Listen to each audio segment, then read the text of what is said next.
प्रधानमंत्री की सुरक्षा में हुई चूक, इस मुद्दे पर पिछले 2 दिन से बहुत चर्चा हो रही। आपको एक बार फिर बता दें कि पंजाब में होने वाली जो रैली थी उसको लेकर प्रधानमंत्री भटिंडा से फिरोजपुर जाने के लिए रवाना होते हैं। उनका ओरिजिनल प्लान होता है कि वो भटिंडा से हेलीकॉप्टर में बैठकर फिरोजपुर जाएंगे, लेकिन उस समय मौसम खराब था, इसलिए उन्होंने सड़क का रास्ता अपनाया।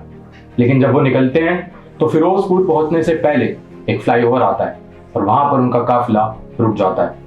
10 से 15 मिनट तक उनका काफिला वहां रुका रहता है। उसके बाद वो अपनी गाड़ी को यूटर्न लेते हैं और वापस भटिंडा चले जाते हैं और जाते जाते सुरक्षा कर्मी से कहते हैं कि अपने सीएम को धन्यवाद कहना कि मैं जिंदा वापस लौट पाया। अब यहाँ पर बहुत सारे सवाल खड़े होते हैं और इसी को लेकर आज हमारे साथ हैं एडवोकेट और कांग्रेस सपोर्टर कपिल मदान जी। आपका स्वागत है सर। सर, पहला सवाल मैं आपसे ये पूछना चाहूंगा कि क्या आपको लगता है कि प्रधानमंत्री जी की सुरक्षा में कहीं चूक हुई है? देखिए तुषार जी, पहले हमें ये देखना पड़ेगा कि जो नरेंद्र मोदी साहब हैं वो किसी पर्टिकुलर पार्टी के प्रधानमंत्री नहीं हैं, वो देश के प्रधानमंत्री हैं। वो कांग्रेस के लिए भी प्रधानमंत्री हैं, वो बीजेपी के लिए भी प्रधानमंत्री हैं। तो ये बात हम सबको एक सुर में माननी चाहिए कि प्रधानमंत्री जो हमारे हेड है लोकतंत्र के, उनकी सुरक्षा में किसी भी तरीके का सेंध का होना एक बहुत चिंताजनक मुद्दा है जिसकी विवेचना होनी चाहिए। हमने देखा कि जो कि रिपोर्ट्स हैं वो ये बताती हैं, हमने ये देखा और आपने भी जैसा अपने इंट्रोडक्शन में बताया कि प्रधानमंत्री साहब का जो ओरिजिनल प्लान था वो ओरिजिनल प्लान हेलीकॉप्टर से जाने का था, बाय रोड जाने का प्लान नहीं था। और हाँ, एक बात मैं आपको और भी बता दूं कि प्रधानमंत्री की जो इमीडिएट सिक्योरिटी होती है उसका दायित्व एसपीजी के पास होता है, जिसको स्पेशल प्रोटेक्शन ग्रुप बोलते हैं, जिनको कई लोग बहुत नॉर्मल लैंग्वेज में सीक्रेट एजेंट भी बोलते हैं, जो कि प्रधानमंत्री की इमीडिएट सुरक्षा के लिए जिम्मेदार है। लेकिन ये भी बात ठीक है कि जिस भी स्टेट में प्रधानमंत्री साहब जा रहे हैं, as per the protocol state की भी जिम्मेवारी बनती है कि उनको एक क्लियर और प्रोटोकॉल के हिसाब से एक सेफ पैसेज दिया जाए। तो ये बात तो ठीक है कि काफिला रुका और काफिला नहीं रुकना चाहिए था और इसकी इन्वेस्टिगेशन होनी चाहिए। लेकिन मुझे ये लगता है कि पंजाब में चुनाव का माहौल है और हमने ये देखा है कि पंजाब ने जितने हमारे किसान भाई थे वो ज़्यादातर जो धरने पे बैठे हुए थे, किसान जो नए किसान कानून थे, वो ज़्यादातर जो प्रोटेस्ट जो आंदोलन जो उठा और चला वो पंजाब से चला। और पंजाब के लोगों में एक आक्रोश है कि जो सरकार की जो गलत नीतियां थी, जो कानून जिस तरीके से लाए गए, जिस तरीके से किसानों को ट्रीट किया गया, उनको क्या कुछ नहीं बोला गया, उनको खालिस्तानी, आंदोलनजीवी, परजीवी, मवाली इतना भी बोला गया कि ये तो किसान ही नहीं है, वहाँ पे तो नकली किसान बन के दूसरे लोग बैठे हुए हैं। तो मतलब आपका ये कहना है कि जो काफिला रुका वो किसानों ने वहां पर काफिला रोका? देखिए, आज की मैं एक रिपोर्ट देख रहा था, ये बात तो सच्ची है कि पीएम की रैली का किसान यूनियंस जो हैं वो ऑफिशियली विरोध कर रही थी। इसमें कोई दो राय नहीं है। और देखिए, डेमोक्रेसी के अंदर हर एक इंसान को अपनी बात कहने का राइट है, ये अधिकार है। लेकिन सर, यहाँ पे अगर हम देखें तो जो डॉक्टर दर्शन पाल हैं, जो किसान के नेता हैं, उनका ये बयान सामने आया। उन्होंने ये कहा है कि जो किसान थे वो उस समय उस रास्ते को रोकने के लिए नहीं आए थे, वो तहसील के हेडक्वार्टर जा रहे थे जहाँ पे वो सरकार का पुतला जलाना चाहते थे। लेकिन जो स्टेट पुलिस है उन्होंने वहां आगे नहीं जाने दिया, ये करके कि प्रधानमंत्री आएंगे तो सेफ्टी को लेकर इशू हो जाएगा, उन्होंने वहीं रोक दिया। देखिए, इसका मतलब कहीं ना कहीं ऐसा नहीं है कि ये पुलिस ने जो वहां पर रोका, क्या उनको नहीं पता था कि इसी रास्ते से प्रधानमंत्री का जो काफिला है वो आने वाला है? देखिए, ये मुझे लगता है कि इस बात पे कोई भी कंक्लूजन दे देना ठीक नहीं है। ये जांच का विषय है। मैं आज देख रहा था, आज एक नई वीडियो ट्विटर पे चल रही है जहां पे भाजपा के समर्थक झंडे लेकर, एक झंडे वाला तो वीडियो कल का है, पुराना है, एक आज एक और वीडियो सामने आया है ट्विटर में जहां पे कुछ भाजपा के जो समर्थक थे वो पीएम की गाड़ी के काफी पास थे और वो पीएम के पीएम जिंदाबाद, नरेंद्र मोदी जिंदाबाद के नारे लगा रहे थे। तो जो ये बात कही जा रही है कि किसी ने प्रधानमंत्री के काफिले की जानकारी लीक कर दी, अगर वो जानकारी लीक हो गई तो भाजपा के लोगों के पास वो जानकारी कैसे आई?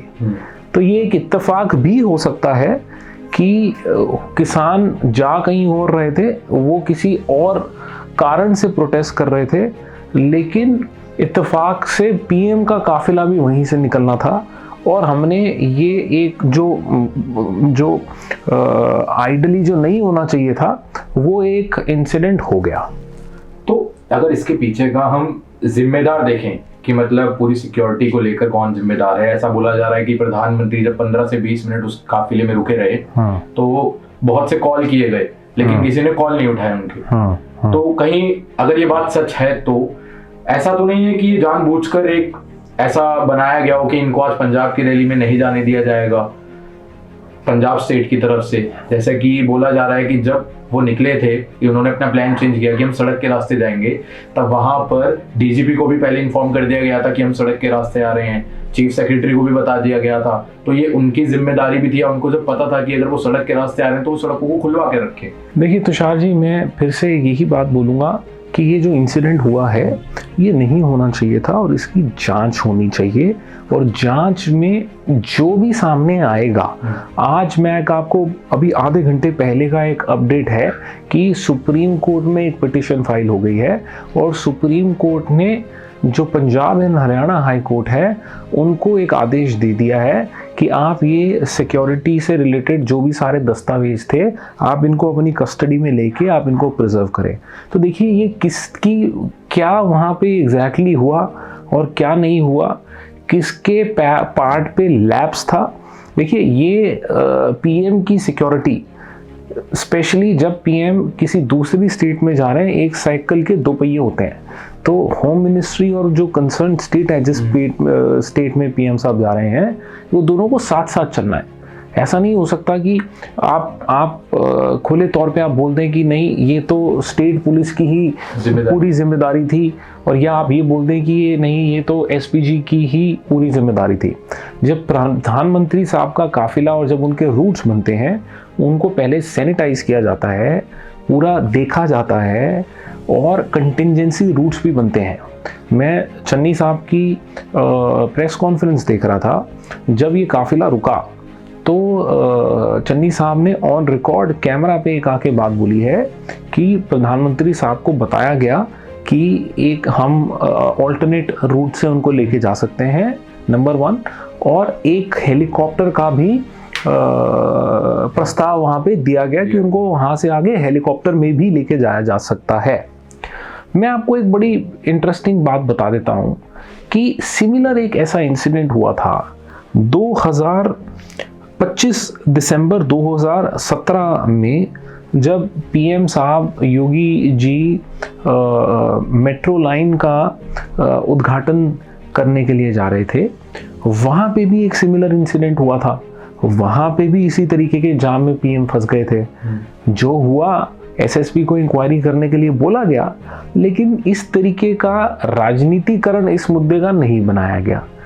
आज ये कह देना, जो स्टेटमेंट आ रही है, मुझे नहीं, मतलब ये बहुत मेरे लिए बहुत चौंकाने वाली स्टेटमेंट है कि इस मुद्दे के बाद पीएम साहब ने ये बोला कि अपने सीएम को कह देना कि मैं पंजाब से जिंदा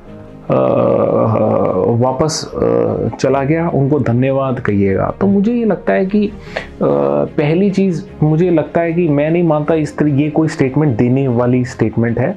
इस तरीके की स्टेटमेंट पीएम ऑफिस से, मुझे नहीं पता कितनी सच्चाई है स्टेटमेंट की, लेकिन मीडिया में ज़रूर है। ये ज़रूर दर्शाता है कि आप इस मुद्दे को भाजपा पॉलिटिसाइज करने की कोशिश कर रही है, क्योंकि सिमिलर इंसिडेंट में नोएडा में तो योगी जी को नहीं बोला गया कि धन्यवाद बोलिएगा योगी जी को कि मैं फंस गया था, मेरी जो प्रोटोकॉल था, सिक्योरिटी थी, उसमें सेम था, लेकिन फिर भी मैं बच के नोएडा से बाहर चला गया। इस तरीके की स्टेटमेंट वहाँ नहीं बोली गई। दिल्ली के अंदर भी एक सिमिलर इंसिडेंट हुआ। दिल्ली के अंदर भी प्रधानमंत्री साहब का काफिला फंस गया था 15 सितंबर 2018 को, क्योंकि दिल्ली की जो लॉ एंड ऑर्डर है वो होम मिनिस्ट्री को रिपोर्ट करती है, क्योंकि दिल्ली यूनियन टेरिटरी है। तो उस दौरान भी ये बात नहीं बोली गई। तो मुझे ये लगता है कि ये एक इस जो हुआ वो गलत है, इसमें कोई दो राय नहीं है कि ये नहीं होना चाहिए था। ये पीएम कोई सिक्योरिटी ना कि एसपीजी ना कि स्टेट पुलिस, ये आपका और मेरा भी धर्म है कि अगर पीएम साहब का काफिला जा रहा है और अगर आपको पता चल जाता है, आपको जो चीज़ बोली जाती है, तो आपका भी कंट्रीब्यूशन होना चाहिए। आप अपने जो भी आपको आदेश दे रहे हैं, इंस्ट्रक्शन दे रहे हैं, आप उनका पालन करें ताकि आपके पीएम को किसी भी तरीके की इनकन्वीनियंस ना हो। दूसरी बात ये सुनने में आ रही है कि बीजेपी ने पॉलिटिसाइज इसलिए कर दिया है क्योंकि रैली में बंदे नहीं आए थे। हाँ, सिटिंग थी हजारों में, लेकिन वहां पर 100-200 लोग आए थे, और इस चक्कर में क्योंकि प्रधानमंत्री जी का वहां जाना बेकार होता, इसलिए इसको एक पॉलिटिक्स का रूप दिया जा रहा है और वो वापस हुई है। तो इस पर आप क्या कहेंगे? क्योंकि जिस तरीके से ये बयान सामने आ रहे हैं, तो इससे तो साफ नजर आता है कि ये इसको सुरक्षा के माध्यम से नहीं देखा जा रहा है, इसको सिर्फ और सिर्फ राजनीति के माध्यम से देखा जा रहा है। देखिए, मैं आपको ना बहुत एक और इंटरेस्टिंग बात इस इंसिडेंट से रिलेटेड बताता हूँ। ये तकरीबन 2:30 से 3 बजे के बीच का इंसिडेंट है, जहाँ पे पीएम साहब का काफिला वहाँ पे रुका। उसी दौरान की जो रैली की जो तस्वीरें हैं वो हमने सामने सोशल मीडिया पे वायरल होनी शुरू हो गई। वहाँ पे दिख रहा था कि वहाँ कुर्सियाँ खाली हैं और जितनी भीड़ का वहाँ पे भाजपा को शायद अंदेशा था, उतने वहाँ पे लोग नहीं थे। ये भी एक बात सच है, इस बात को नकारा नहीं जा सकता। और मैं बड़ा सरप्राइज हुआ जब ये इंसिडेंट, ये जो सिक्योरिटी ब्रीच है, जब इस सिक्योरिटी ब्रीच की इंफॉर्मेशन न्यूज़ में चलनी शुरू हुई, तो आई थिंक शायद 5 या 5:15 बजे के आसपास भाजपा ने एक प्रेस वार्ता बुलाई और बगैर किसी इन्वेस्टिगेशन के, बगैर किसी इंक्वायरी के एक ये मैसेज वहाँ से फ्लोट हुआ कि ये तो एक खूनी साजिश थी पीएम के अगेंस्ट। जो स्मृति ईरानी जी उस प्रेस कॉन्फ्रेंस में मौजूद थी, सुधांशु त्रिवेदी जी उस प्रेस कॉन्फ्रेंस में मौजूद थे और स्पेसिफिकली बोला कि कांग्रेस की खूनी साजिश। सो ये एक बगैर इंक्वायरी के, बगैर किसी ऑफिशियल स्टेटमेंट के, ये एक पॉलिटिक्स के लेवल पे ये बात चलनी शुरू हो गई कि ये तो एक खूनी साजिश है। अगर तो ये खूनी साजिश थी, जिस तरीके से हमें रिपोर्ट मिल रही हैं, जो लोग पीएम के काफिले के पास थे वो तो बीजेपी के लोग थे। जो एक भी इस तरीके का कोई एविडेंस अभी तक तो कोई सामने नहीं आया। इस पर बीजेपी का कहना है कि उनके सपोर्टर है वो, तो वो उन्होंने देखा कि हमारे प्रधानमंत्री फंसे हुए हैं, तो वो उनको देखने के लिए या उनके पास जाने के लिए वो वहां पर चले गए, तो इसमें कुछ गलत नहीं है। देखिए, प्रधानमंत्री की जो ब्रीच है, ब्रीच ये नहीं बोलती कि बीजेपी का सपोर्टर अगर पास में आ जाएगा तो वो ब्रीच नहीं होगी। कोई प्रोटेस्टर या कोई आम जनता का आदमी आ जाएगा तो वो ब्रीच है। अच्छा, तो आपको नहीं पता, अगर कोई किसान या कोई कांग्रेस का वहां पे दिख जाता तो वो मुद्दा बहुत बड़ा बन जाता। मुझे ये लगता है कि ये और इस मामले में राजनीतिकरण होता इस बात का। लेकिन आज क्योंकि वीडियो में साफ है, वहाँ पे प्रधानमंत्री जी के लिए, प्रधानमंत्री जी के सपोर्ट के लिए नारे लगाते हुए बीजेपी के कुछ समर्थक बीजेपी के झंडे के साथ वहाँ पे प्रधानमंत्री जी की गाड़ी के पास देखे गए और मैं यही दुआ करूँगा कि इस पे कोई राजनीति नहीं होनी चाहिए, एक बड़ी फेयर और इम्पार्शल इंक्वायरी होनी चाहिए। और जो भी अगर किसी से भी गलती हुई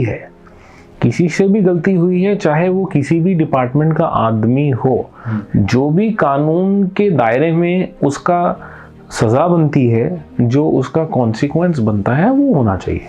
आपने भी सुना कपिल मदान जी को, जो एक कांग्रेस सपोर्टर हैं और एडवोकेट हैं। प्रधानमंत्री की सुरक्षा में चूक ये कोई छोटी बात नहीं है। अगर देश का प्रधानमंत्री सेफ नहीं है तो देश के लोगों का क्या हाल होगा, ये आप सोच सकते हैं। पर एट द सेम टाइम सवाल ये भी उठता है कि क्या सही में प्रधानमंत्री की सुरक्षा में कोई चूक हुई है। इसको लेकर सुप्रीम कोर्ट में जो मामला गया है, पिटीशन दायर हुई है, उस पर अभी जांच होना बाकी है। इंसिडेंट एक है, लेकिन इसके जो वेरिएंट है, जैसे कोविड के वेरिएंट होते हैं, इसके भी वैसे अलग अलग बहुत सारे वर्जन हैं। लेकिन सच क्या है, वो एक सच जो पूरे तरीके से लोगों के सामने आना चाहिए, वो इस इन्वेस्टिगेशन के बाद ही हम सबको पता चल पाएगा। उसका इंतजार हमें भी है और उम्मीद करते हैं कि आपको भी हो। आप देख रहे थे ग्लोबल नाउ 24/7। मैं तुषार, धन्यवाद।